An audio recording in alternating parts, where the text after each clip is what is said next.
We're back with another episode of Mastering Change. What if fear wasn't something you needed to manage, but something you could unlearn? In this episode, I'm joined by Matt Hudson, creator of Split-Second Unlearning, a process that works with the subconscious to shift fear-based patterns held in the body and mind. We talk about fear, hypnotic states, and why curiosity is key to breaking the cycles that keep us stuck. Matt also challenges common ideas about stress, suggesting it's not the cause of our struggles, but a symptom of something deeper. Here's Matt Hudson. Matt Hudson, it's a pleasure to welcome you to our podcast today. Thank you for joining us. Thank you. Thank you for having me. Hi, Matt. It's lovely to see you here. As most of our listeners will know, but perhaps you don't, we start each podcast with a little card game. On one of these cards, which I will shuffle now and just pull one randomly, is a prompt. And the idea is that that prompt will lead into some form of story, which will enable us to connect with you. It's some sort of icebreaker. It'll help the audience get to know you a little bit better. So if you are happy, I will pull the first of the card from the top of the pack. Shoot away. Here we go. Okay, it says, I'm surprised I'm still alive after ... Oh, that's interesting. Well, here's one. At age 25, I probably had the darkest time in my life all those years ago.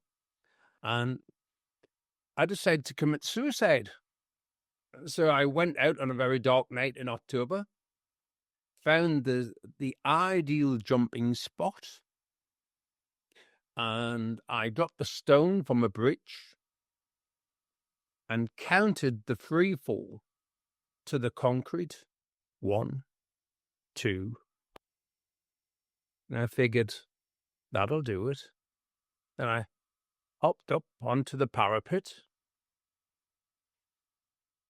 And just as I leant forward, a double-decker bus came under, and this sort of disturbed me and threw me the other way. So I landed in a heap 6 feet down. And from that moment on, my entire life changed. From that breakthrough, if you would. It would take me another 18 months to sort of come back, to reach that sort of feeling I was here again. So for many months, the 2 years at least, I kept feeling, am I back? Am I broken? Will I ever mend? And one day I realized, I'm here. And that began my entire investigation, which I still continue more than 30 years later. And just this whole mind body, because the depression, I was thrown into a very deep depression because I failed my suicide. I thought, how useless can I be? I can't even kill myself. And I mean, years later, I look back and think, well, what a blessing, obviously, but it was quite a permanent fixture. But to have gained that insight, because for 18 months, I was wandering about out of body. And if you ever had a really good depression, I can tell by that nod, you know exactly what I mean, because you're detached. And I went in search for that person. And that's where my work sort of took on, because it's like, well, where are you? When you're sitting in your head and you're looking out in the world, where are you?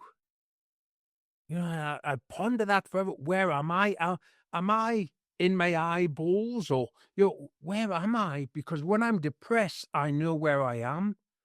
I'm up above me, viewing me, living my life. I'm detached, but at least I know where I am. Now, when I'm not depressed, I'm sort of hanging around this I space somewhere, but it's kind of a cool progression, I suppose. So starting from the how on earth, am I still alive? How on earth? I've had many brushes with death, which is wonderful. I'm very, very cat-like. Yeah, fallen off the sides of this, ouch, fallen, drowned several times, and just on the last, got survived. So I've had many brushes with death, but for me, my depression gave me the greatest insight of all. Accidents are accidents, but a, a really deep depression gave me such insight into this whole mind-body connection. And how did you get the agency? How did you, in that moment, what was that kind of catalyst from this is so catastrophic to inquiring, and having, because what you were describing there, I could hear compassion. I could hear, the insight came through perspective and compassion and, lived experience. How I know a lot of our listeners will be like, what was the transition? What was it in that transition? I got it down to a thing called, very simple, curiosity. Yeah. I've always had, hence all my brushes with death. I've always been eternally curious, and I suppose it was that where am I? How do I get back into this vehicle? Because I was numb, and I knew I was on the outside. But how on earth do I go about getting in? And then I was sort of getting glimpses of being in. And then one day I woke up, woof, and I was back in the vehicle. And I thought, wow. So that's really, even today, all these years later, I'm still passionately curious about this whole journey that we all have to undertake individually. Was there anything you were doing specifically that within those 18 months when you were catapulted into that kind of depths of depression, that when you were up here, that enabled you to bring yourself reconnect with that vehicle? What I did was that this began quite a long career in hypnosis, because as a child I was always, obviously I'm coming up 60, so back when I was a child you didn't get many hypnotists on TV, but the glimpses you got, again curious, I thought, well, if a chap can speak to a person and within minutes that person can genuinely believe their leg is wooden, or that they're a chicken or a washing machine, would it be possible then to be able to have a conversation with that person and have them believe that they were happy, have them believe that their body was flexible, and have them believe that they were out of suffering? I'm a little bit weird with my thoughts. However, can you see what I mean? I thought, well, if you can make people believe they're an inanimate object, surely you can make a living, breathing, human, magical being into something awesome. And that's where I've sort of always aimed, and it seems to have done the trick. And so that was your primary modality then? Yeah. I mean, our regular listeners will know I can relate to hypnotherapy, having done hypnobirthing for both of my children.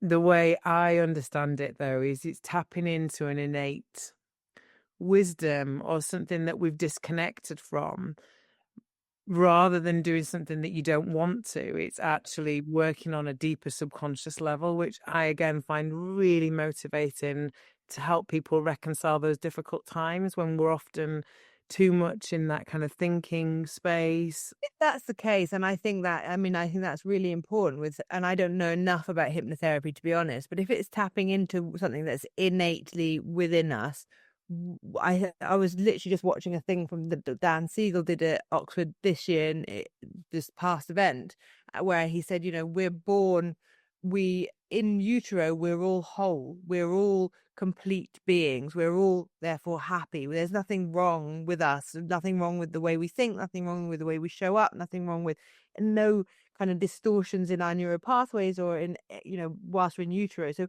we are innately meant to be, I mean, I don't know if the word's happy, but certainly whole, perfect in any which way you want to just think of perfect. So I think, so if you're using it to tap into that ability to feel perfect in inverted commas, then I can see that being a really strong modality. For me, it's taking away some of that conditioning. Like for me, birth was this thing that women had to endure, be scared of. If you watch everything that's in the media, it's portrayed as this horrendous thing, and it put me into a fear state.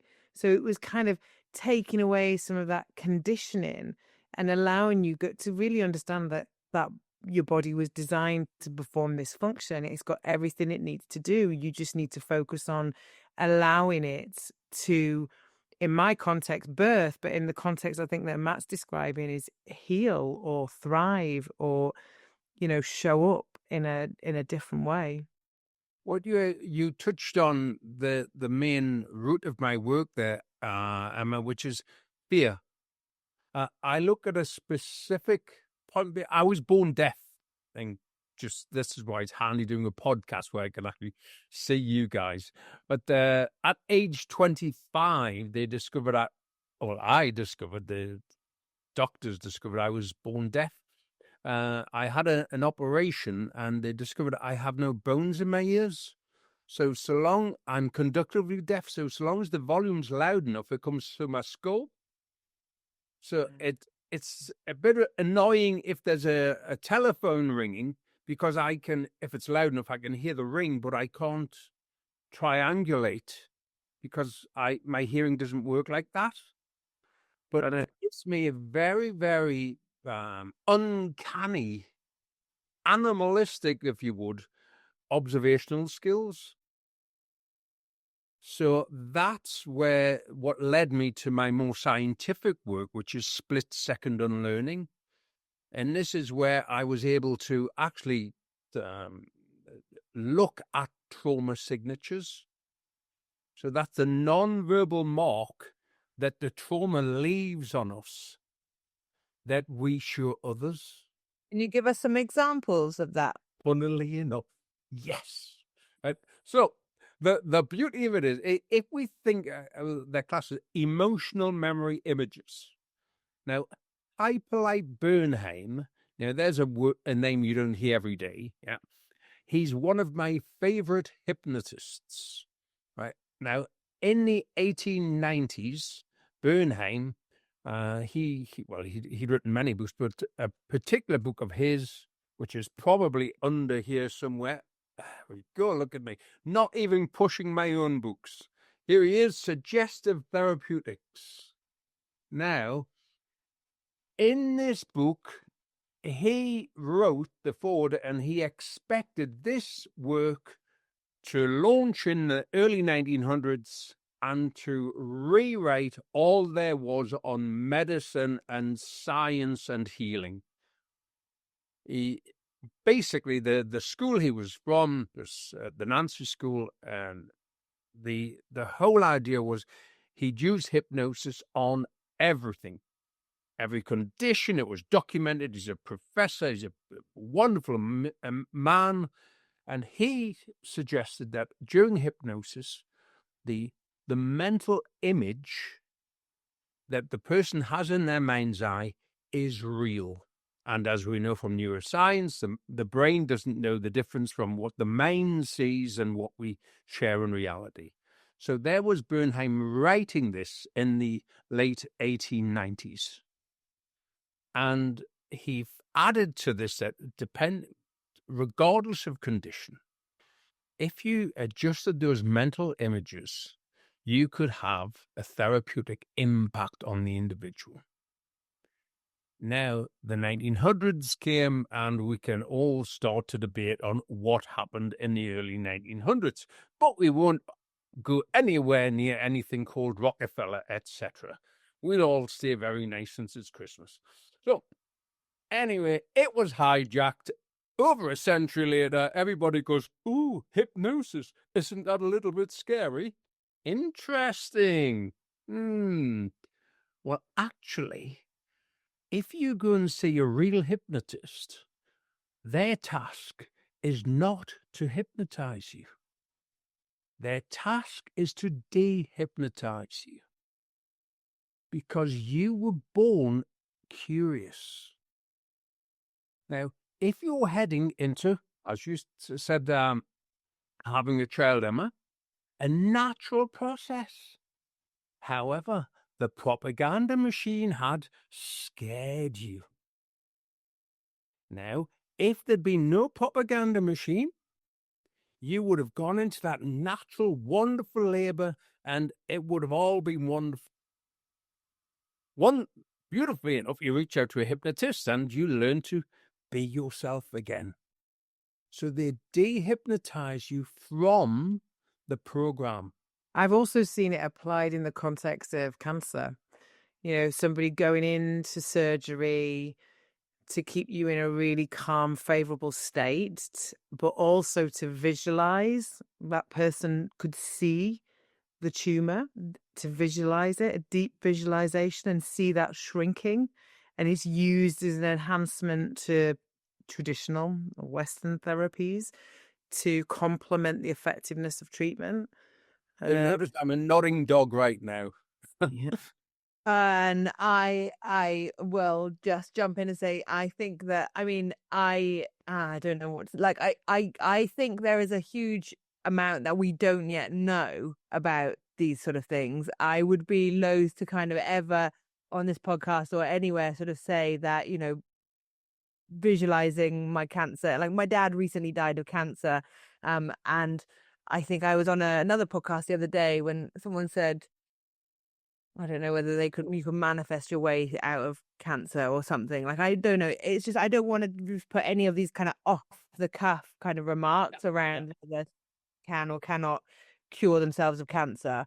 I think the point I was making there is that when people are diagnosed with cancer, they're often a lot of the power is taken away.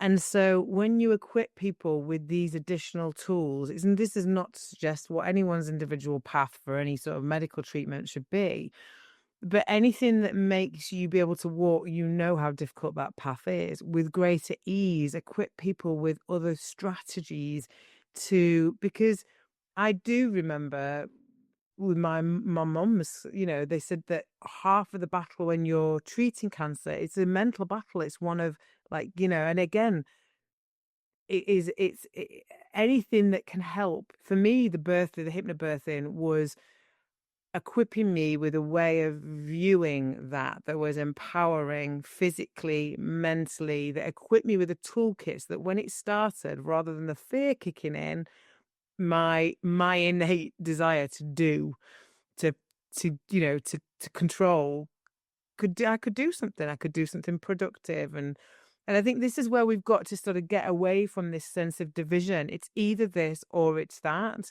We've got new tools in our kit that people can choose to lean into or not. Absolutely. I think that's the key, isn't it? It's like it's having making people aware that there are these kind of like visualization techniques, or Western medicine is wrong, or that, you know, or shouldn't be used. I think it's this kind of idea of collaborating and using all of these tools in anyone's toolkit, really. That's important. I think I've had 8 academic peer-reviewed papers published. So if you've ever written a peer-reviewed paper, you know they're a fun thing to write and to get across the line. So but I think it's I'm just to quickly say on that, I think it's really interesting because what happened there is you went straight into fear, and the problem with all of these modalities that have got validity for many people is, we can't say that. The BBC's going to, you know, again, I'm sure this is going to get edited out. I think it's interesting. I think it's a good conversation. It's a good dialogue to have. I didn't go into necessarily fear. I went into I don't want this conversation I'm loving this conversation. I really don't want it to go down a route which we won't be able to use because we're talking about cancer being able to be shrunk with hypnosis. I don't want to go down that route because I believe we're going to have loads of really great content from this conversation in other routes. So if we stay in the fear modality, which is where we began then it's a lot more fun, because every listener will know fight or flight. Now, what they will not be aware of is that none of my work has anything at all to do with fight or flight. You say, well, hang on, I thought you were chatting fear. Yes, I am. However, you will never really appear as a client with a fight or flight mechanism. Why, comes the question. Good question. Right? The reason why is fight and flight are both active. Once you run, it's gone. You've used up all of the adrenaline. All of that chemical is gone in the run. Once you've fought, it's gone. Beaten or not, you've fought. Now, the number one fear that nobody is talking about, except us on this podcast, is freeze. Because freeze does what it says on the tin. It leaves the individual frozen in time and space. So, whenever you enter a context that has any trace of the original event, you pop straight into a hypnotic trance, and your system hijacks you and gives you the original response that you had all of those years ago. That's why nobody's talking about freeze, because as soon as you go near the subject matter, your smart brain shuts off. And whatever comes out of your mouth might sound wonderful, but it will have nothing to do with the original stimulus because you're blocked from access. Now that's fantastic. Ooh, I'm looking at the tool you're thinking now. Ooh, now isn't this an interesting subject? I need you to talk about that more. People don't talk about freeze. What do you mean? People who present with who doesn't talk about freeze? People, you present with a chronic condition, right? Mm-hmm. Now you present with the symptoms of your condition. Yeah, chronic pain, fatigue, etc., etc. Yeah, and the list goes on to eternity. However, you will not present that. That's the symptom. Yeah. One of the challenges we see is you look at the headlines. The headline says stress, because of stress. Nothing is because of stress. Stress is a symptom. However, we've been manipulated into believing stress is a cause. Stress is not a cause. It is a symptom. And it's a symptom of a freeze response. Oh, interesting. So that's something I wasn't expecting you to go into say that, but I would like to unpack that a little bit because I definitely don't understand that. I was thinking when you were saying people don't show up with freezes, like I'm thinking couples therapy kind of thing, where you have, a couple that are having problems in their relationship and generally the overreactor, so the one who goes into fight or flight because they've either bolted or they've had a massive screaming match, that's the one that always gets kind of looked at. It's the one that is always normally the one that says I haven't done anything wrong, but that's often the person that's gone into the freeze response. And so I thought you were going to talk about that, but actually you're not. So you said stress is the symptom of a freeze response. How is that the case? if think of the rest of the animal, 'cause there are lots of papers, I can give you lots of links. It's just interesting. So the first response, we're wandering about the Serengeti plain, the three of us, and we hear something that we're not sure about. What's our first stress response? Well done, you're both doing it. If Stop and think. could not Yeah. do eyes. Yeah, eyes up, Right. like, look, yeah. Now we've all become one of those meerkats. Make sense? Yeah. And we go, what was that? But we freeze. The first proactive response is freeze. Then we're scanning and we think, oh, it was just. Yeah. Now we've rationalized what it was, but we realize what it was is something very big. So now our system now moves down. Now we're on alert. Can it eat us? Can we outrun it? Or can we kill it and have it for lunch? I mean, those are basic, yeah? Now, if we can't outrun it, and we know we can't fight it, we're put into freeze as a survival mechanism. Now, the majority of people experience these events when they are children.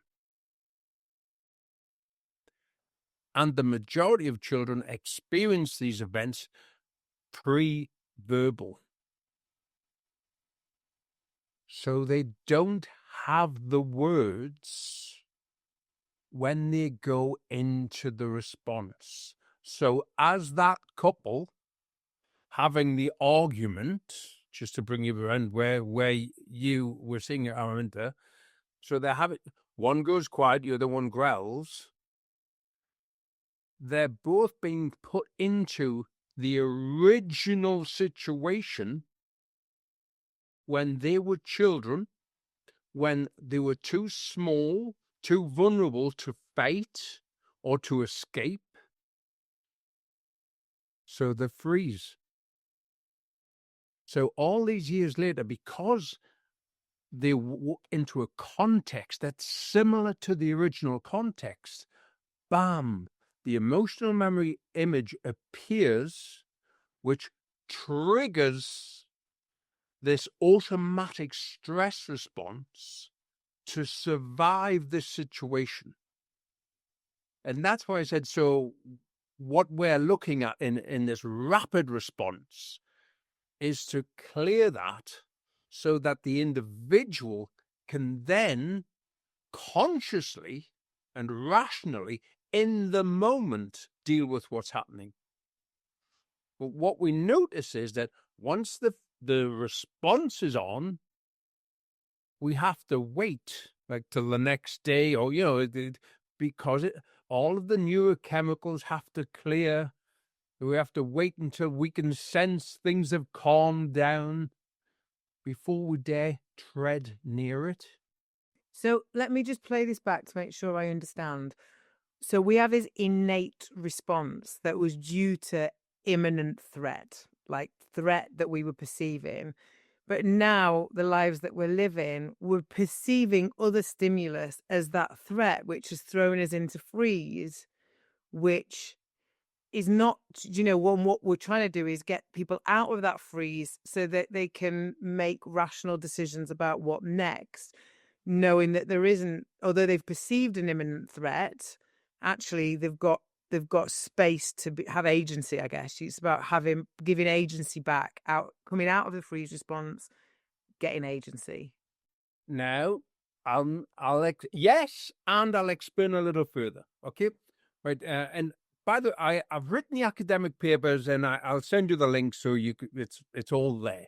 But basically, I don't see us being much more different to any other animal on this planet. I don't get this. I love it when you look at another animal in freeze. Now, the experiments with rats and mice and monkeys, all those years ago, but one trial learning you will have heard of. Yeah, it's a fear response. So that they put the rat in the cage, they put a little electric pad there. The rat goes down a certain route in the cage, zaps its pad, and the rat learns never to go down that part of the cage ever again. And what they then did was they then killed Mr. Rat, used his offspring, and his offspring never go down that piece. And then they went to like 6 generations. And you think, how is this fear response sent down generations when they clearly haven't had a word with grandpa? Yeah? Yet the information is held. Now, if you're sitting 2 years old, at 2 years old, I'm a dad, I'm a granddad, we call them terrible twos. Why do we call children terrible twos? Why? Because they know no fear. That's why they're so terrible. They scare the bejesus out of their parents because they will get into anything and everything. So, you come home, little Joey or little Mary is sitting happily pulling the legs off a very large spider. Child, very happy, in comfortable, playpen with spider. Just about to pop a spider into the mouth, and you or mom or dad go, oh. In that instant, the child knows it's in fear of its life. The primitive system arms up. Mum's there, dad's there. I'm in my cot. Everything is safe, but my life is in imminent danger. Scan for difference. The spider. Now, the very next day, should you happen upon anything that has a bit of fluff looking like a spider, your system will access the fear that your mum or your dad or your caregiver projected in that moment. And if I bump into you, I remember that was an interesting little journey you made there. If I bump into you many years later, that will still be live and kicking. Why? Because you're still in the same freeze response whenever you enter that context. Did that help explain it better? And so you're advocating for hypnotherapy as a way of stepping away from that freeze, or in the context of certain situations. Talk to me about what you're. Yeah, well, I would agree, yes. However, I like speed, and that's why my theory is called Split-Second Unlearning. Okay. So instead of having to take a client into the trance and sort of get them into a relaxed state, etc., I get them into a curious state. Because before your mum or your dad screamed, you were curious. You were happy and curious, investigating this 7-legged, 6-legged, 5-legged creature. You were curious. So if I engage you in a curious exploration, now we have dopamine on our side. Ooh, we can do a lot with a big mind and a brain full of dopamine. And so there is method in the madness, but it really helps to have a lot of madness in the method. I like concept curiosity, because I think that has been so systemized out of childhood, out of, we talk about the importance of play. I've just read Jonathan Haid's Anxious Generation, and he speaks about how we've become way too safe in real life and way too unsafe in a digital space or context. And I like that idea of like curiosity is really important for innovation, for, yeah, like you say, iterating, for change, But I do think we talk about compassion a lot. There's a lot of compassion missing, but Yeah. curiosity, I think, is a really interesting concept of how you put the curiosity back. And Emma, if you look at curiosity as very, very simply, I look at what was the state you were in before it happened. Now, if you think about it, before something happens, where unless it's a freak accident, where usually, I wonder what would happen if I just put my feet.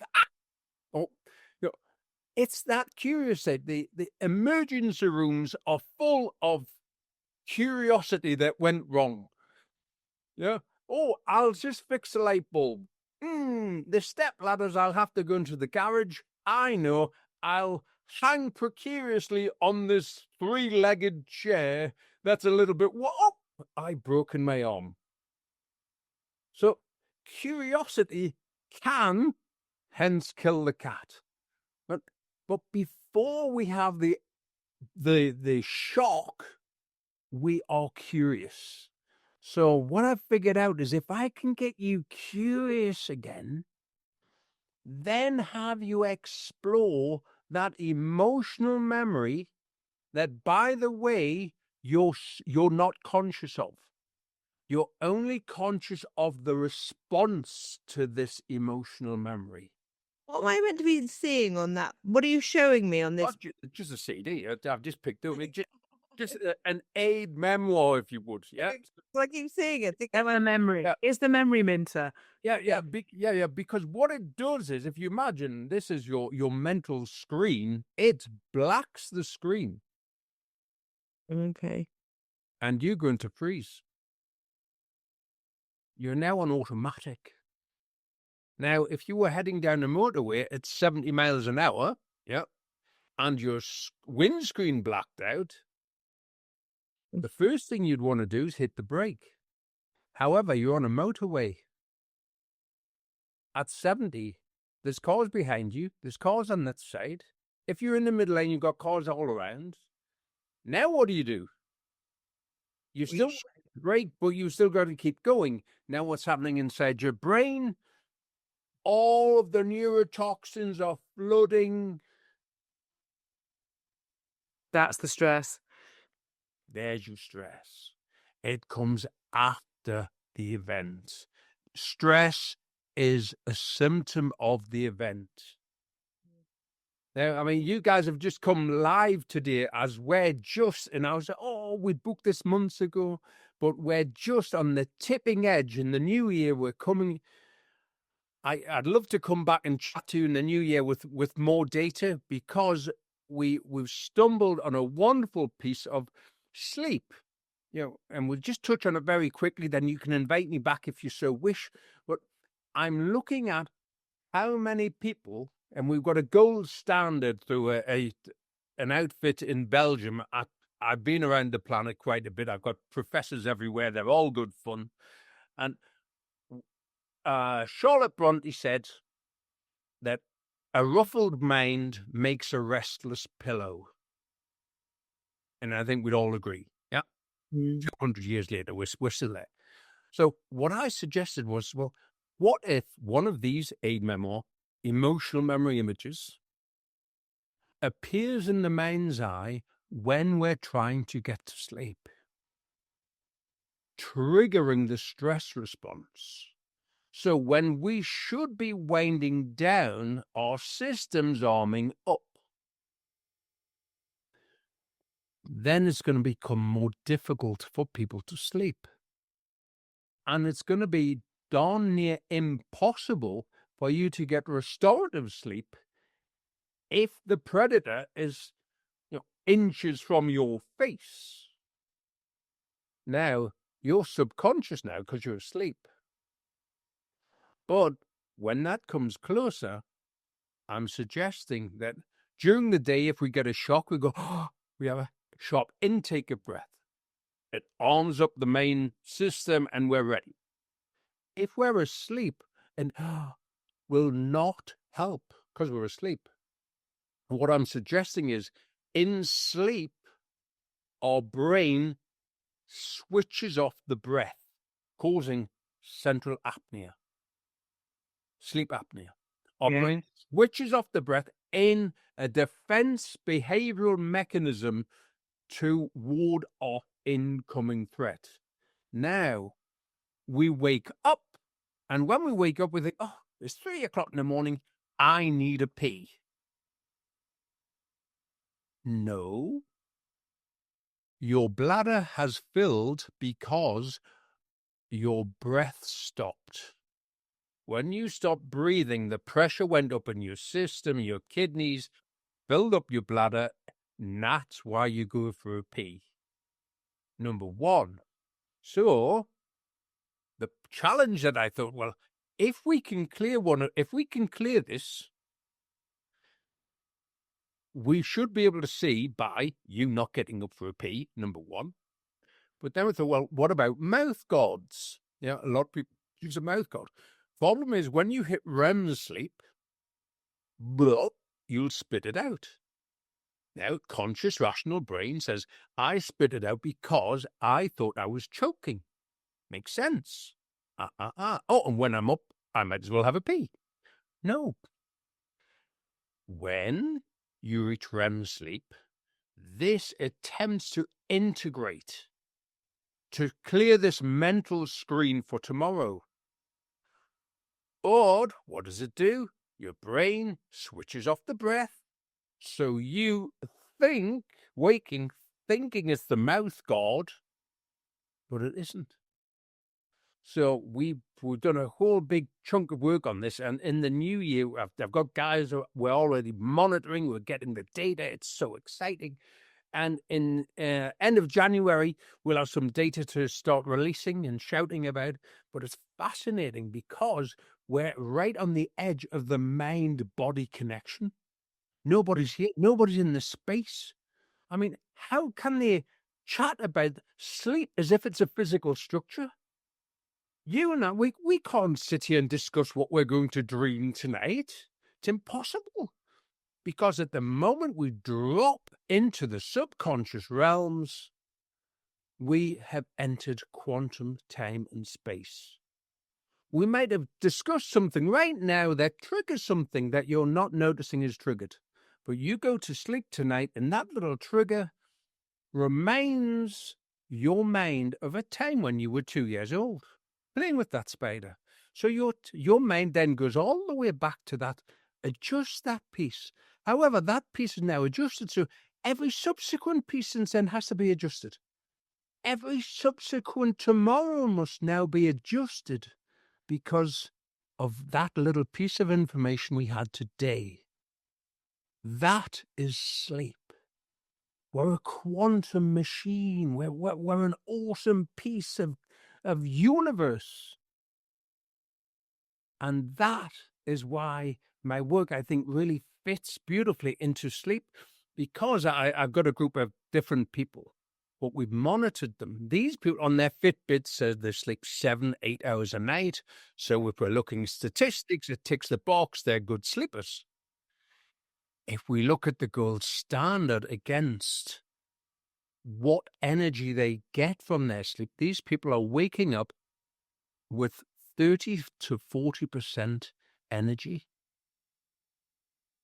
That's a 60 to 70% deficit every day. So they're chronically ill and becoming more and more chronically ill, absolutely oblivious to this.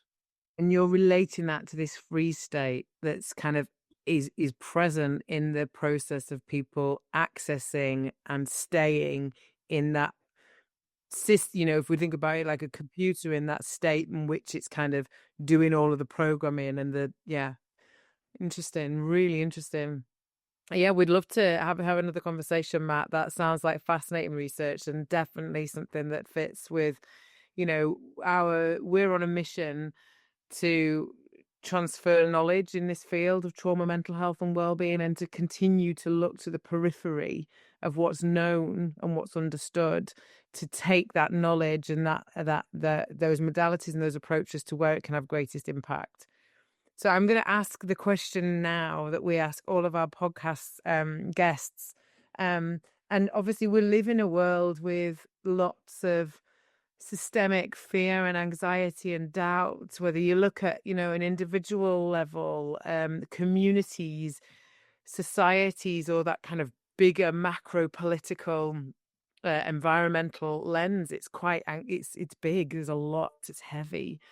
If there was one lever for change that you could pull, one button that you could press, what would it be to create the change that's needed to deliver the healing required? What was the one thing?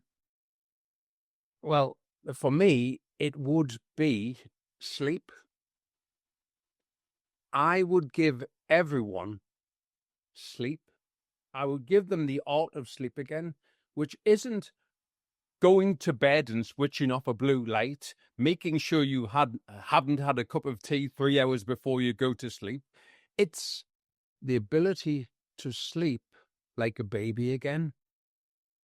Young children, we say he sleeps like a baby. What we're saying is, as that young child, they do not have the experiences yet that will fill up that mental screen. So clearing that mental screen for every individual on this planet to rid them of the fear responses would allow their system naturally and effortlessly, without pharmaceutical intervention, to be. And life is about being. That would be it. Amen, Matt. Amen. Incredible answer. Well, thank you so much, Matt. I think we definitely, as I echo Emma's thoughts of saying, we definitely want to invite you back. I mean, I feel like we've only just touched the sides. I want to know more about the sort of split-second unlearning stuff that you're working on, and then obviously hear more about the sleep data that you're going to have at the end of January. So we would definitely love you to come back in the new year for sure. So we'll sort that out. But thank you so much for coming on. Great conversation. Yeah. And definitely I've got more. We could keep going for another hour. So I would, it will drop Emily a line and ask her to make sure there's another slot available. I was on a podcast with a Canadian chap. We were 3 hours in and he still said, "Oh, we're going to have to cut it." He said, "But they're just because when you get into the papers I've written, I look at the micro and the macro level, which is literally where you were just asking me, Emma, there. I'm looking at in the home environment, because I've written different books on the subject, but when I look at family rules, so there's the rules where our parents teach us to comply, for survival. Yeah, don't walk up with strangers, and be in by this time, and etc. etc. But then there's the macro level. And the macro level is when we live in a paternalistic system. So subconsciously, the prime minister is our dad.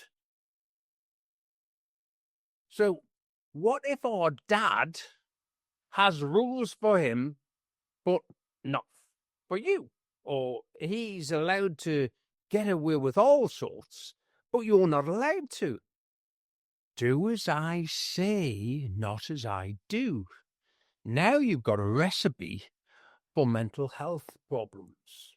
I mean, I think that was also the way the whole world sort of was before. I mean, this generation, not so much, but certainly, my mum and dad's generation was very much do as I say, not as I do. They behaved in total other, the antithesis of what was hoped to make me do.